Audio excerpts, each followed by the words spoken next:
All right, y'all. Natives, the Negroes 3, the quote-unquote New World Wars. So in this part, we dive into the wars that occurred on American soils. This is before the Civil Wars and stuff like that. They called it American Indian Wars. We're going to touch on Queen Anne's War a little bit, the Tuscarora War, and the Yamasee War, though, are the ones we're going to focus on a lot because that was a turning point in a lot of the reasons why they started to classify these people and separate them, if you will. So the Tuscarora War was fought in North Carolina from September 10th, 1711 until February 11th, 1715. So it lasted 4 years. The Tuscarora people on one side and the European American settlers and the Yamasee were allies on the other. This was considered the bloodiest colonial war in North Carolina. The war incited further conflict on part of the Tuscarora and led to changes in the slave trade. The war and its lengthy aftermath played a major role in the outbreak of the Yamasee War.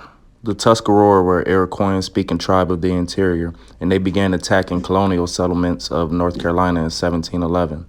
South Carolina settlers mustered their militia and campaigned against the Tuscarora in 1712 and 1713. These forces were made up mainly of allied Indian troops. The Yamasee had been strong allies of the South Carolina colonists for many years, and the Yamasee warriors made up the core of both Carolina forces. The collaboration brought Indians of the entire region in closer contact with one another. They saw the disagreements and weaknesses of the colonies. Essentially, all of the tribes that helped South Carolina during the Tuscarora War joined in attacking settlers in the colony during the Yamasee War just 2 or 3 years later. For years, the Yamasee profited from their relations with the settlers.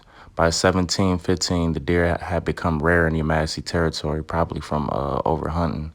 You got to think about all these different tribes hunting bucks and trading skins on top of the traders hunting their own bucks and skins. It was kind of lose-lose situation for the natives because they were going to be in debt eventually anyway. So the colonists knew what they were doing by giving them the credit system and introducing the system of credit.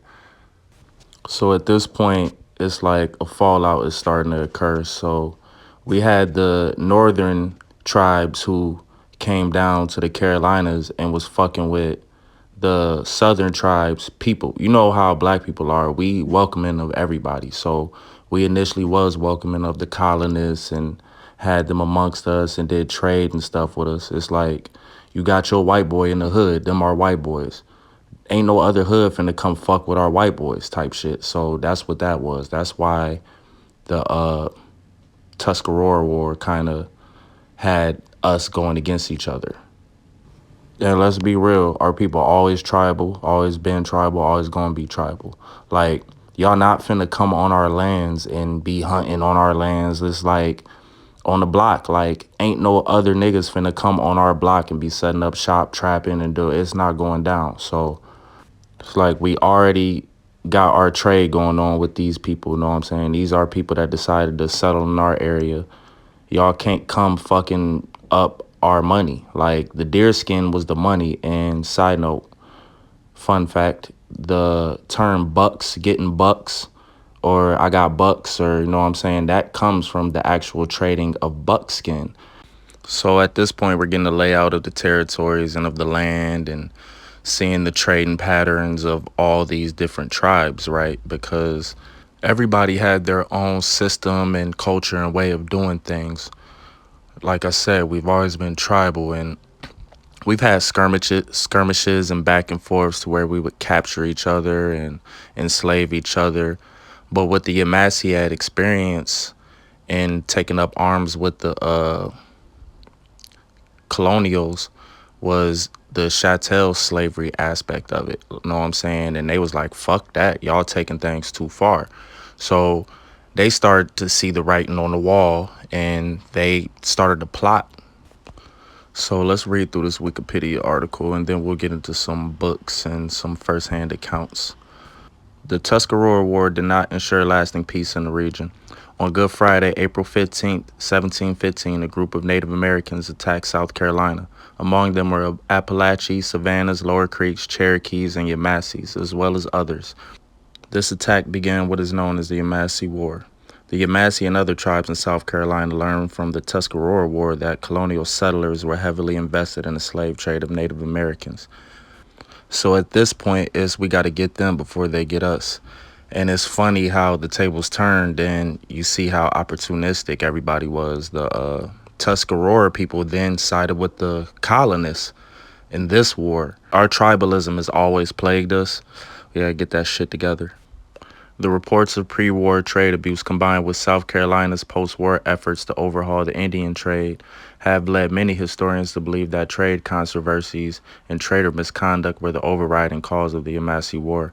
But while the Indians had certainly developed numerous reasons to resent, fear, and even hate the traders, trade abuse was actually nothing more than the tip of the proverbial iceberg. The illegal reduction of farmland not only took food from the Yamasee's mouth, but also robbed them of a potential means to address their trade deficit. Perhaps even more devastating to the Yamasee economy was a dramatic decline in the region's deer population. As far as the South Carolinas were concerned, the Yamasees were essentially useless in all but military capacity. Given the decreasing likelihood of a Spanish invasion, slave hunting seemed to be the only remaining outlet for the Yamasees' martial skills and the only conceivable method for recouping the Yamasees' debts. South Carolina increasing demand for Indian slaves meant that a human captive could fetch a sum worth as much as 200 deer skins. At the same time, however, the rising prices of Indian slaves also indicated that they were becoming harder to find. By the end of Queen Anne's War, the supply of Timacuans and other Florida Indians had finally begun to dry up for the Yamasees. This shortage helps explain the behavior of the Yamasee warriors who participated in the Tuscarora expeditions. The enslavement of South Carolina Indian allies was essentially against South Carolina law, but so were rape, assault, the collection of rum debts, and trespassing on Indian land. While the Yamasees had once been eager to appeal for the government's assistance, they soon began to associate South Carolina's regulatory officials with the lawlessness that prevailed in their territory. At times, the Indian agents seemed more abusive and threatening than the traders they were supposed to supervise. Before his removal by Governor Craven, Agent John Wright not only took the illegal step of building a house among the Yamasees, but also forced the Indians to gather building materials and help raise it. Thomas Narn was initially regarded as a significant improvement over Wright, but several Yamasees expressed the unshakable fear that Narn would personally cause their lands to be taken from them. To the Yamasees, all the soothing replies sent down from Charlestown amounted to nothing but further evidence that the government's words no longer matched its actions. So basically, they was just putting two and two together at this point, because they was saying all this shit, but at the same time building forts and shit, so they was getting ready for war. By early 1715, the Yamasees had began to spread the word about the treacherous plans for conquest and enslavement that lay hidden under South Carolina's cloak of friendship.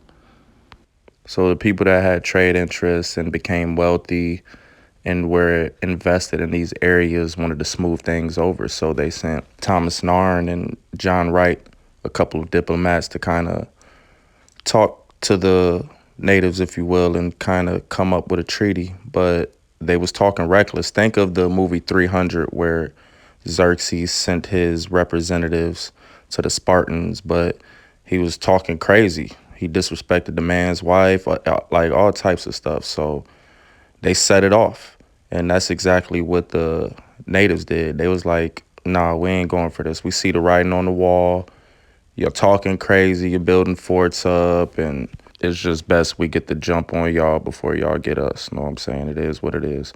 We tried to be civil for a while and trade and do things with y'all, but the raping and pillaging and the slavery just had went too far.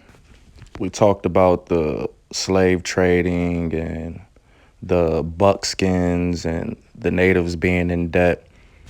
But the reality was this was their land. They didn't owe the colonists anything in their mind. Y'all came here and we welcomed y'all with open arms. We showed y'all the layout of the land and how to work the land. We even chose sides in our beef and protected y'all at times. So the chattel slavery, raping and pillaging of people, trying to convert them to the new religions that was brought to the land, all factor into the reasons why they attacked. So it just got messy. And it led to more of a fallout between the native tribes who already were tribal and had their own beefs, but this just made things a little bit more difficult. And some of the tribes would start to align with the colonists and adopt some of their ways and kind of amalgamate to the new culture that was being created on the American soil. So this is how they further would push the labels and kind of grant sovereignty to the chosen tribes that decided to conform, if you will. And in the next video, we'll dive into that and discuss the Creeks and the Cherokees relationship moving forward and the birth of the Seminoles.